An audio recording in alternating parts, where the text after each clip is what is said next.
Olá, turma, tudo tranquilo com vocês? Aqui é o professor Josiel, você está no Geografia Topzera e hoje nós vamos estudar o Rio Uruguai. Qual parte do Rio Uruguai? A parte onde eu tenho a divisa entre o Rio Grande do Sul e Santa Catarina. Pois bem, recordando, a gente já teve aula do Rio Pelotas e do Rio Canoas. Os dois se juntam e formam o que a gente vai conhecer como o Rio Uruguai. Logo que eu tenho a formação do Rio Uruguai, ele já vai recebendo água de um grande afluente. Primeira dinâmica que a gente vai ter que avaliar. O Rio Uruguai, ele é um grandioso rio. Ele recebe muita água e de muitos afluentes. Bom, ele é basicamente um grande rio de planalto. Suas águas vão ser utilizadas tanto para a agricultura, pecuária, geração de energia, bem como para o turismo e principalmente também o abastecimento urbano.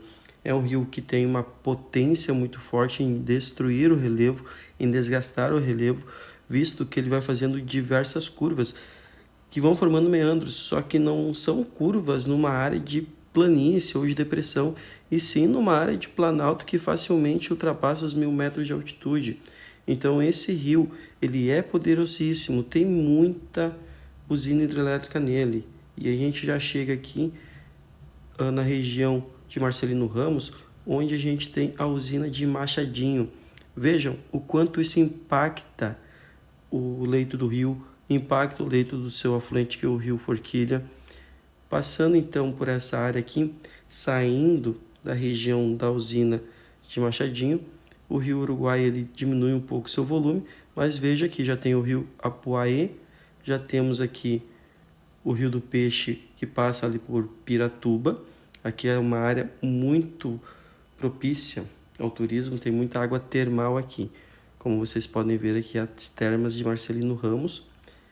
E outra coisa que começamos também a entender, como o Rio Uruguai ele está numa área que teve aquelas grandes chuvas, é óbvio que ele também vai ter a elevação do seu nível e vai causar inundações.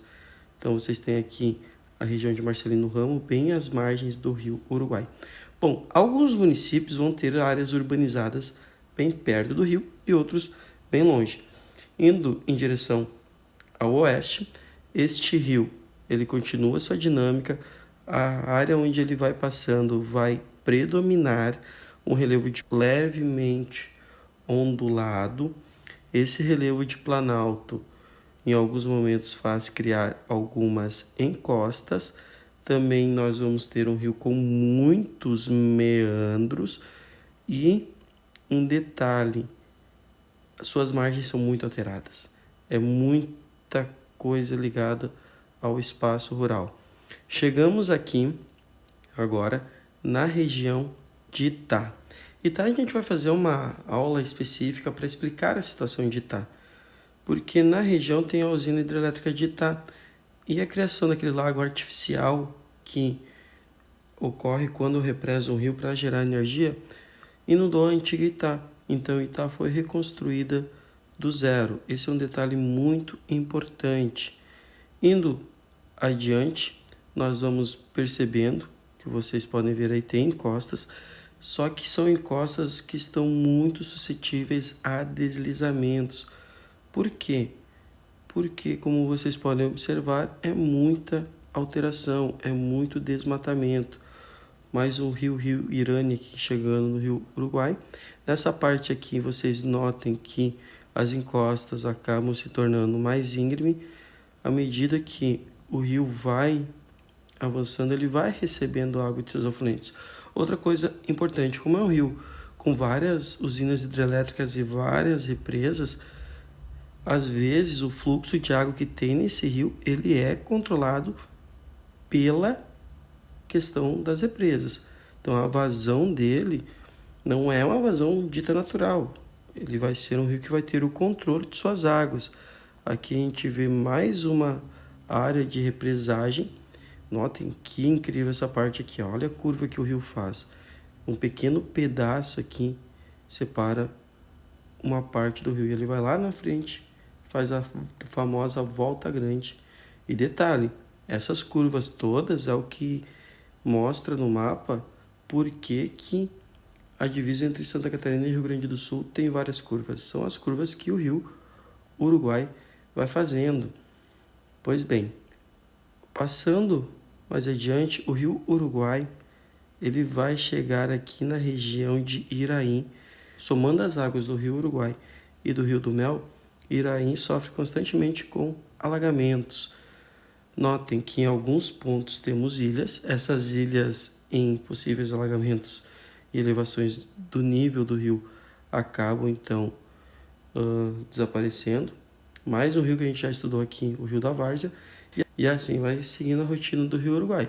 É um rio de planalto, com correntezas muito fortes, tem água que é utilizada para espaço rural, muito alterado o terreno que está o rio com desmatamento para as atividades agrícolas, pecuaristas e questão da urbanização.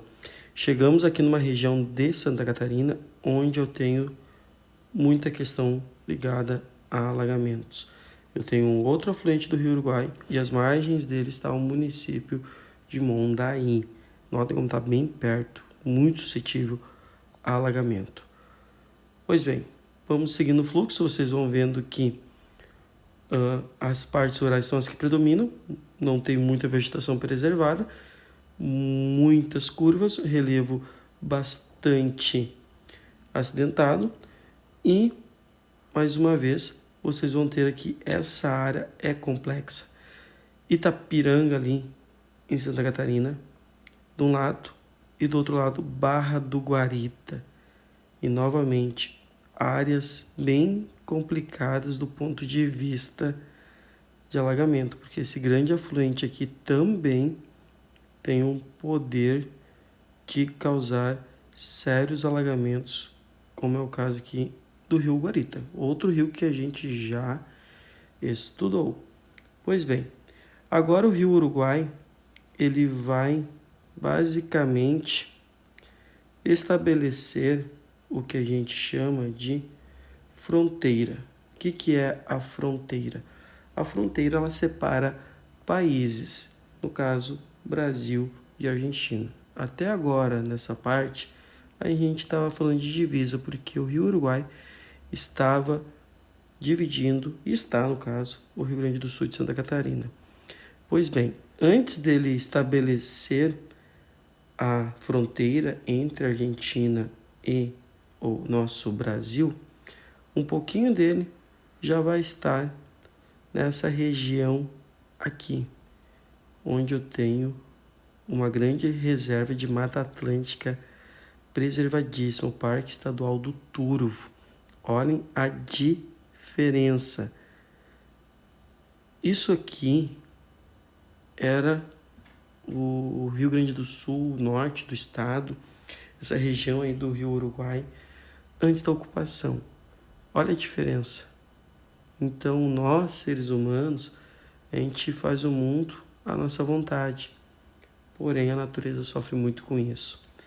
E aqui nessa região, a partir dessa linhazinha aqui, o Rio Uruguai, ele deixa de marcar a divisa do Rio Grande do Sul e Santa Catarina e passa a marcar a fronteira de Brasil e Argentina. No caso do Rio Grande do Sul, Rio Uruguai.